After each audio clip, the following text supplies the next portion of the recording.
Hello guys, welcome to my channel. Episode की शुरुआत मेहर और रणवीर से होती है। पुलिस उन्हें गिरफ्तार करती है। ताई भी पक्ष बदल देती है, इसलिए उसे फंसाया नहीं जाना चाहिए और उनके साथ जेल भी नहीं जाना चाहिए।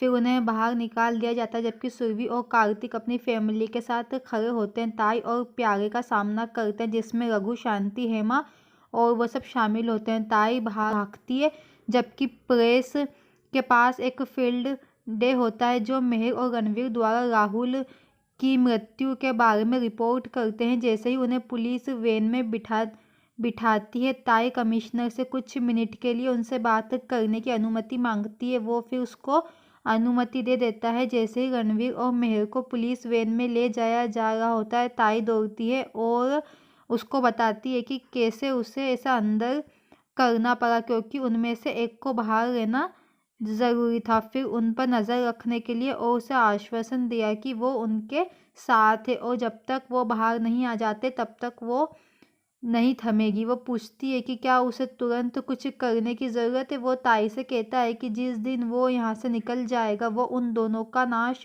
कर डालेगा और सदा के लिए उन्हें अलग कर देगा। मेहर गुस्से में रहती है, फिर ताई उसकी बात मानती। फिर सुरभि और कार्तिक खुश होते हैं और जश्न मनाते हैं। फिर वो ताई को अपने कमरे की अलमारी के दरवाजे में एक डायरी खोजने के लिए कहता है, जिसमें वकील का नंबर होता है। वो उसे जल्दी से जल्द बाहर निकाल सकता है। फिर प्यारे टेंशन से सब देखता है। फिर उन्हें ले जाया जाता है। वैन के जाने के बाद प्यारे हंसता है और पूछता है कि अब उनकी क्या योजना है, क्योंकि वो अब ना तो सुरभि और कार्तिक के साथ है और यहाँ तक कि रणवीर और मेहर भी चले गए हैं और वो फंस गए हैं। वो फिर सोचती है कि ये एक सुनहरा मौका है और कहती है कि वो इतनी जल्दी ताई की तरह नहीं सोच पाएगा और कहती है कि अब वो एक बार फिर अपनी भव्यता में वापस आ जाएगी, क्योंकि उसकी किस्मत उसके साथ है। फिर वो जोर जोर से चिल्लाती है।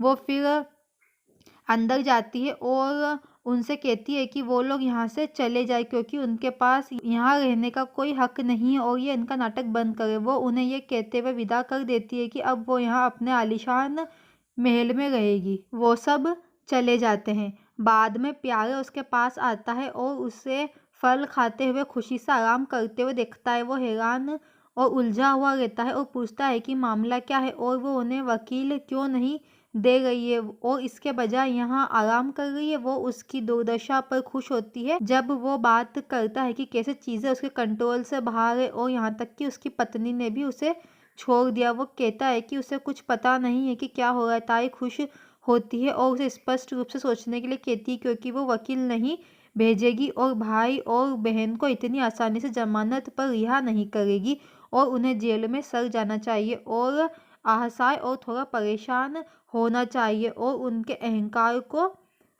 टूटना चाहिए, जिसके बाद वो उन्हें मुक्त होने में मदद करेगी ताकि वो उस पर श्रेणी हो और तब तक वो आनंद ले सके। वो कहती है कि हेमा भी वापस आ जाएगी जब वो वहाँ से बाहर महसूस करेगी। वो भगवान से प्रार्थना करती है कि उसकी सराहना करती है उस अद्भुत प्रयास के लिए जिसमें वो हमेशा उसके लिए यहाँ जगह पाता है। फिर सुरभि और कार्तिक उनकी फैमिली के साथ जब वापस आते हैं तो उनका चोल में स्वागत किया जाता है। श्रीकांत पूजा करता है और फिर उनका स्वागत करता है। वो कहते हैं कि वो बहुत टेंशन में थे और उनके जाने के बाद केवल सन्नाटा था और आज एक लंबे टाइम के बाद उन्हें लगता है कि ये जगह आज जीवित है, उनके हथकंडे के साथ और आजीविका और खुशी और यहाँ की उन्हें मनाना चाहिए। वो सुरभि से कहता है कि वो उसे खुश देखना चाहता था और हमेशा अपनी सुरक्षा को लेकर चिंता में रहता था और अब भगवान की कृपा से वो सुरक्षित और स्वस्थ है। वो उसे गले लगाती है और कहती है कि प्रभु और उनके आशीर्वाद के कारण वो एक बड़े खुशहाल परिवार के रूप में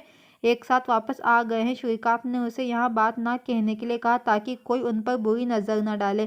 कार्तिक उसे विश्वास दिलाता है कि ऐसा कुछ नहीं होगा। वो लता के बारे में पूछता है और श्रीकांत कहते हैं कि वो उनकी सुरक्षा के लिए धाम यात्रा के लिए गई है, क्योंकि वो विशेष रूप से शांति के लिए चिंता में थी। शांति उदास हो जाती है और परेशान होकर कमरे में चली जाती है।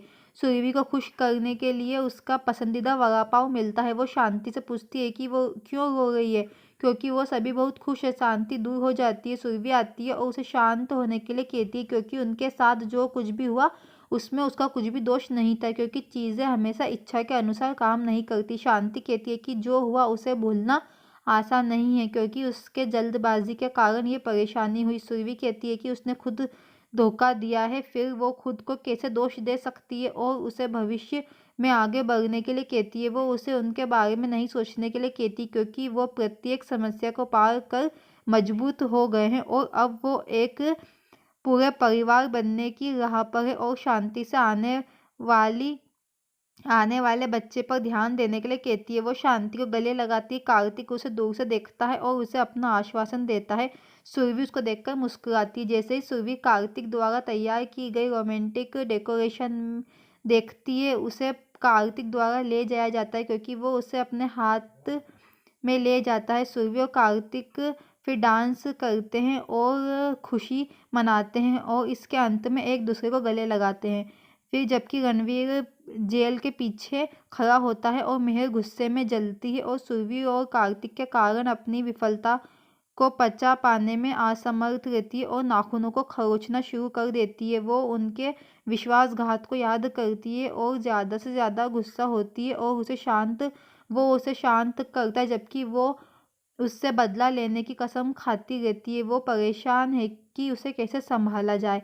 बाद में जब वकील आता है तो रणवीर वकील से पूछता है कि मामला क्या है और वो अभी तक बाहर क्यों नहीं आए। वकील कहता है कि उनके खिलाफ सभी सबूतों के साथ जमानत अभी खारिज कर दी गई है। वो एक तंग जगह पर है और कुछ भी करने की कोशिश कर रहे हैं। यह असंभव है, लेकिन फिर भी वो अपनी पूरी कोशिश करने का वादा करता है। रणवीर निराश होकर पूरा करता है। वकील चला जाता है। वो बाहर आता है और ताई से कहता है कि उसने ठीक वही कहा जो उसने उससे कहने को कहा था, और वो उसकी फीस की मांग करता है। वो उसकी बात मानती है और उसे उसके साथ रहने के लिए कहती है, और दोनों को इस संबंध से लाभ होगा। फिर वो मेहर और उसके बारे में चिंता होने का नाटक करते हुए एक टिफिन और कपड़े लेकर आती है। वो परेशान होने का नाटक करती है और इस बारे में बात करती है कि उसने कैसे वकील को जाते हुए देखा, और पूछती है कि उसने क्या कहा। रणवीर टेंशन में खड़ा होता है। ताई रणवीर और मेहर से कहती है कि उनके लिए जेल से आसानी से बाहर आना आसान नहीं है, और इसलिए उन्हें कोई और रास्ता चुनना होगा। रणवीर और मेहर ध्यान से सुनते हैं।